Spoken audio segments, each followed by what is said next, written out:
Okay. Hello, everybody. Welcome back. We have a new chart. Yeah, Yay.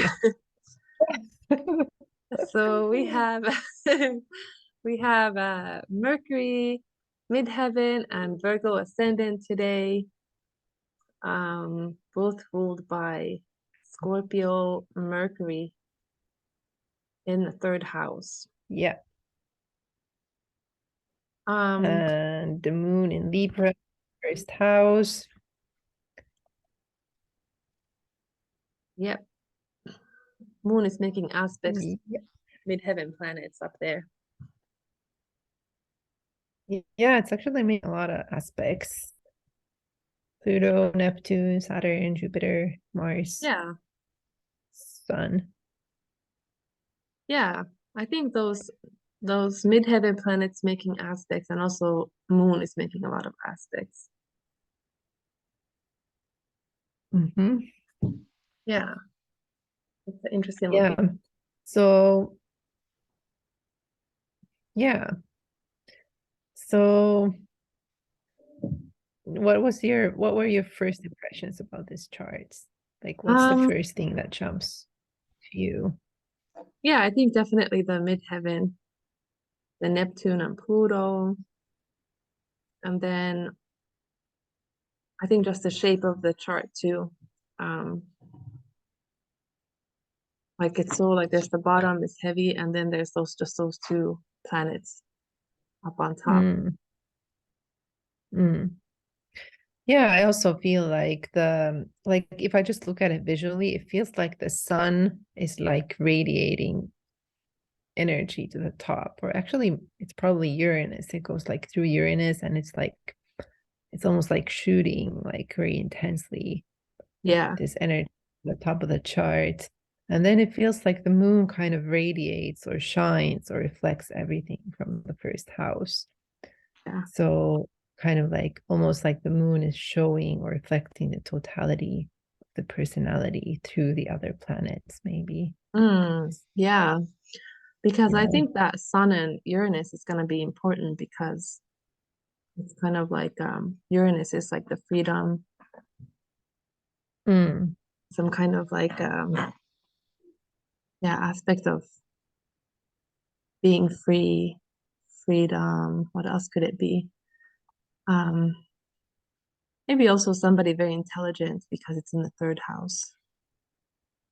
Yeah, I mean it's very like mercurial and airy air element based and like even with like the Uranus is kind of like if you think of it like as being the ruler of Aquarius and then the third house being the house of Gemini and Yeah, the Gemini heaven and the Libra moon, it's like all about air yeah, thinking. And then like the mercurial, like also the Virgo ascendant. yeah. Yes, I But then think. it comes, yeah. Yeah, I think I was thinking about the Neptune, some kind of like an ideologist up like having like ideas um because it's yeah, because it's a Pluto in Gemini, so it's gonna be kind of an older person. Mm, yeah. And I feel Oh, like I don't I don't remember. Yeah. know, it's kind of important that the Pluto and Neptune are both retrograde. So I feel like the Gemini, like it can do kind of like it almost feels like the Gemini has the same energy as the moon, kind of looking at like the moon is kind of looking in all these different angles. And I feel like the that's gonna come through like the midheaven. The Gemini energy is kind of looking in a lot of different directions. And maybe, I don't know, maybe the planets going retrograde is gonna somehow look backwards as well. Hmm. Yeah.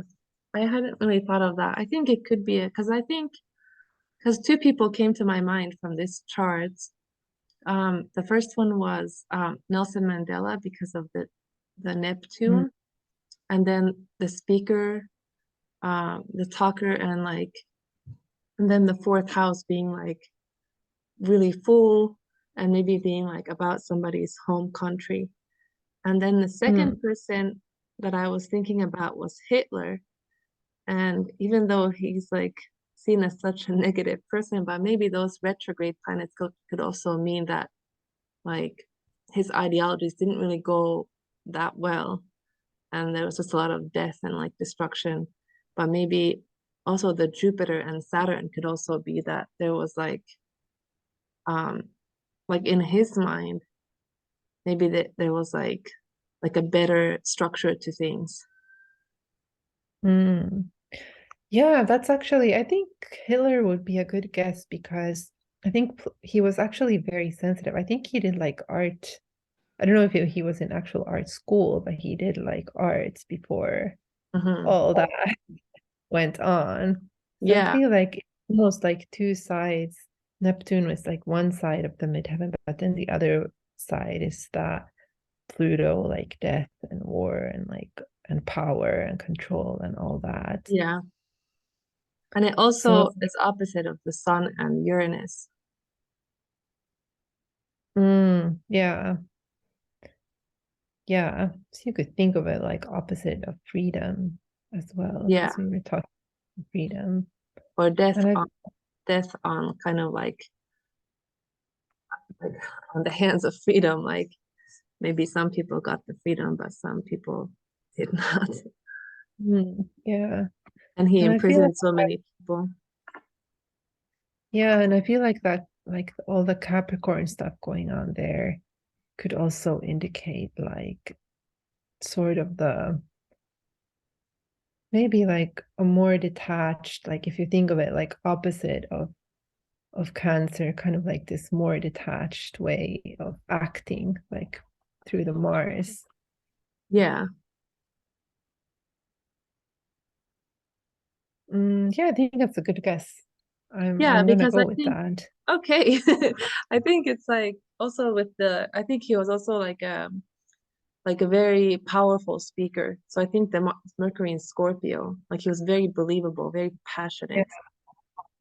So that could be. But I yeah, wonder what that Venus in the fifth house, because that would almost be like maybe his idea was just beautiful. Oh, a beautiful race. The Aryan race.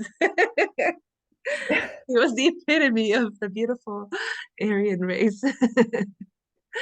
well, he did want to be like in the spotlight, and he did want to be like seen. So I feel like that fits the Leo Yeah. energy. Oh, the moon in the first house is a little bit like, I don't Yeah. know. I think the moon in the first house is often like we see that as somebody who's not really shy about their emotions. And I don't think he Mm, was shy about his emotions. It's just that most people kind of cringe when they hear what he actually like felt. So it's not yeah, like, but I don't think he was shying away from saying how he feels. yeah, yeah. Okay, I can see Could that. be Mm. Now it's hard to look at it any as other way. Mandela Yeah. anymore. Well, I'm thinking about the Mandela. I think the Uranus sun would fit. Yeah.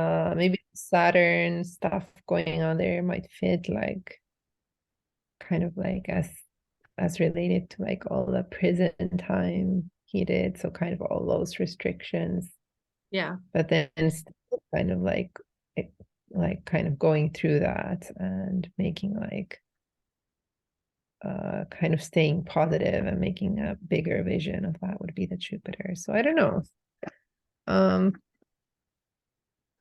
but I'm gonna go with the Hitler actually. Okay. Well, should we check who it is? Let's see. Let's see.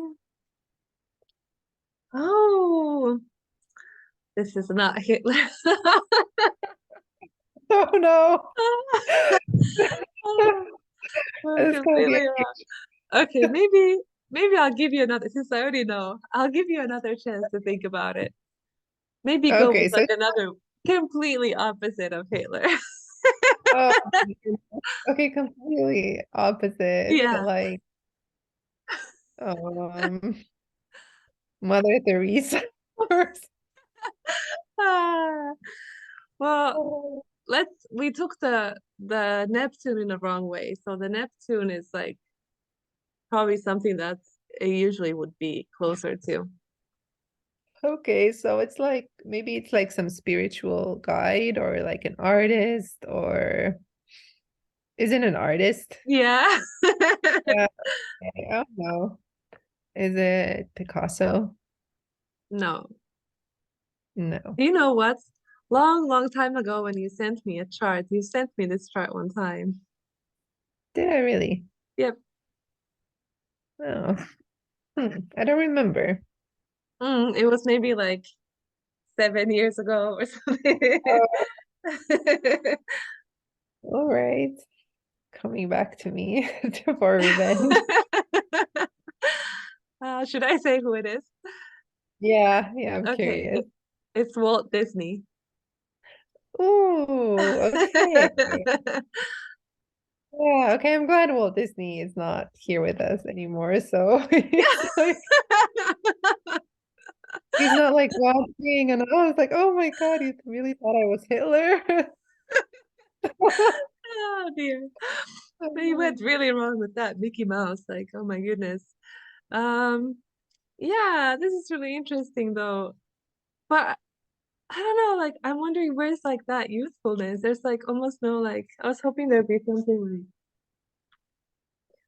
Well, yeah, I mean, I feel like the moon and the Neptune are gonna be like the key things here, like all that imagination and creativity and kind yeah, of like making all the fantasy worlds and maybe yeah, that's I mean the Venus in the fifth house really it's about like kids like that's true. Kids yeah. and fun things, beautiful things. Because I think back then, like cartoons were just so much fun to watch. Like that was so Mhm. exciting.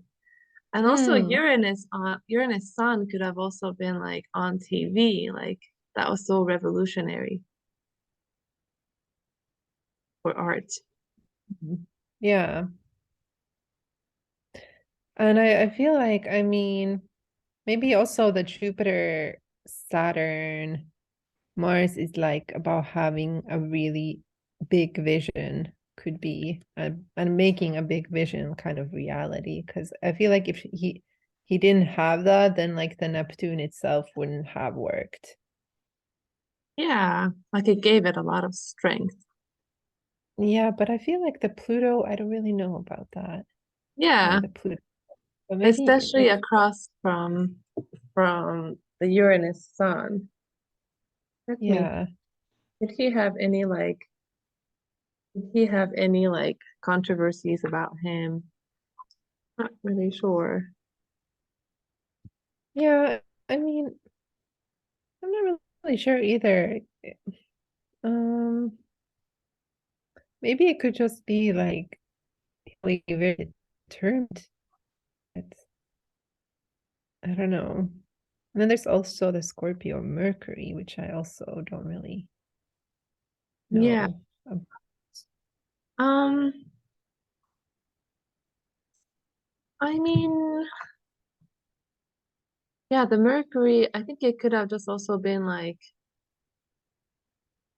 I mean, Mercury coming from like the Gemini and also the Virgo could have been just a drawing, like just really in-depth drawing. But was he the one actually who drew himself, or was it just that I guess he was also an animator Yeah, I think he himself. drew. Okay. Um, Let me see. I mean, he drew so many things, all of these. And I mean, think about how like just Walt Disney, like the Disney name just became so big. Even there's like Disney, like World Disney and what's the other, other one? Disneyland and Disney World and all those Yeah. places. I Like, don't know if the Pluto could also kind of like indicate being like famous after death also. yeah, that actually makes sense. Like being so famous even still. like all movies are like Disney movies. There's even a Disney Channel. Like Mm. I think in stocks, I think Disney is one of like the biggest make like money making. Oh, maybe that's the Venus too. Oh yeah. Yeah. Yeah, Yeah, for sure. Like there's like everything you can brand as Disney, like anything. anything. Yeah. Clothes, food, toys, whatever. You can make it Like there's Disney. new movies and new animations being made in his name when he didn't Mm, even know about them. mm, yeah. Maybe that's kind of the retrograde Pluto too, kind of looking back, like behind the legacy. Yeah. Somehow. I'm still wondering Cool. about the Mars. Fourth house is a little interesting, but Well, I mean, if you think about like he's kind of bringing the fantasy land into people's homes because you can look at it hmm, on television, like you can true.